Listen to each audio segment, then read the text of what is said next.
Hi, I'm Gerald, Lawless, Ambassador with the World Travel and Tourism Council and also past chairman for the years 2016 to 2018. Well, I'm delighted to be here and great particularly to have it for the first time in Africa. And Gerald, thank you so much for giving Breaking Travel News some time. Give us some of your reflections. Well, I think first of all, before we came here, we looked and say, how much will we do when we're here?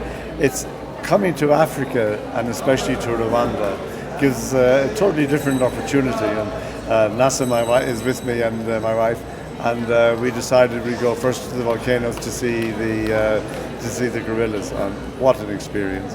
You can talk about it, you can think about it, but to trek through the jungle, come upon a family of gorillas in their natural habitat, nothing contrived about it, and just stop and look at them in their normal behaviour, their normal environment for 1 hour, and then say, no, we got to go because we don't want them to get too accustomed to people.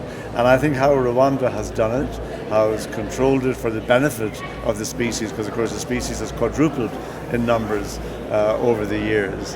So it was really a lifetime experience. I would recommend it to anybody to come and see the gorillas. It's just unbelievable. You've touched on a really important point there, and I'd like to kind of just ask you to sort of expand a little bit more. What is it you think the world can learn from Rwanda?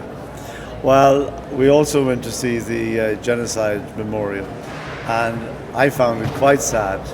And sad for humanity, actually, because also they have some exhibitions on other genocides. And you think, well, what are we about? Why can't we be better? And I think they're very brave in Rwanda to actually have this memorial. They're not trying to hide their past, they're trying to learn from their past, and they're trying to move on. I mean, we've seen a similar thing in Ireland with the 1998 peace agreement.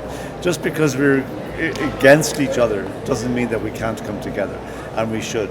And these are the lessons I think that we are learning here in Rwanda, in Kigali, and indeed in the jungle areas as well.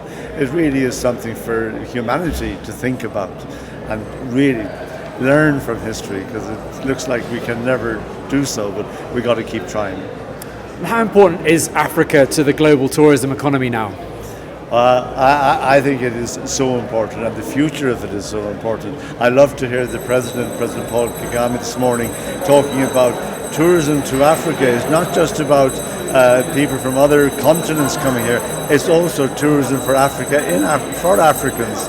And I thought, wow, you're absolutely right. And there's such potential here with nearly 1.5 billion people living on the continent.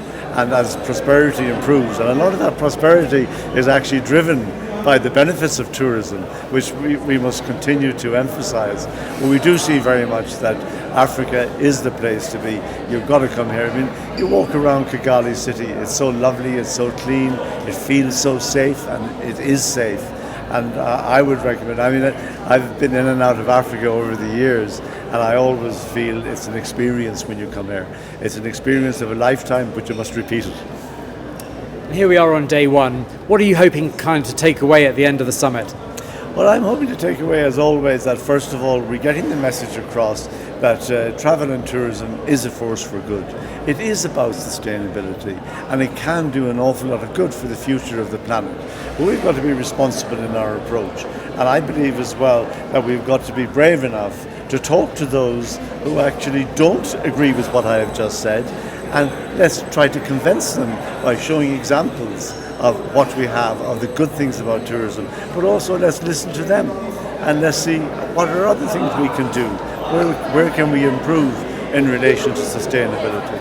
We keep talking about single-use plastic, but you still experience a lot of it wherever you go, and I'm sure customers from luxury hotels to budget hotels would be quite happy to volunteer to say, look, if it means that I don't get a toothbrush that I'm not going to use anyway because I brought my own toothbrush, but however, if I want one, I can call for one, but you're not going to supply it. Apart from the fact that, okay, it saves you a bit of money in the hotel, but that must not be the motivation. The motivation must be to do the right thing. But I also worry about if everything is going to be wrapped in paper, where do we get paper from? We get paper from the trees. Oh yes, you say we can recycle it, but now we can recycle a lot of plastic. So I think the best thing is to use less and to give the customer the choice. To me, having come from the luxury hotel background, luxury is about choice. That's what really matters for people nowadays who are traveling. And lastly, I just wanted to ask you about talent. And I suppose in a sense, we're all looking to build a sustainable industry here. How does that kind of work when it comes to talent and skills? Well, when you look at this industry is employing 330 million people worldwide, almost 11% of the global labour force. And we look at what's happening worldwide, we must realise that, yes, we actually can provide great opportunities for people, but coupled with that, we have massive obligations to the people who work for us. I always like to think, and I used to say to my people in the hotels, who talks to your customer every day? It's not the CEO, it's not the senior management, it's the junior employees. If you make these people feel valued and genuinely do value them and treat them properly and understand that they are the backbone, they are the foundation of our fantastic industry. And I think our industry is doubly fantastic because we employ so many people and because we're so dependent on people. Yes, you can have your chat GPT, you can have all your AI and everything. You're still going to have the very nice smiling person coming to look after you, whether it's in Africa, whether it's in Dubai, whether it's in Ireland, you have that. Gerald, thank you for giving us time today. Thank you very much, Justin. Great. Thanks a lot.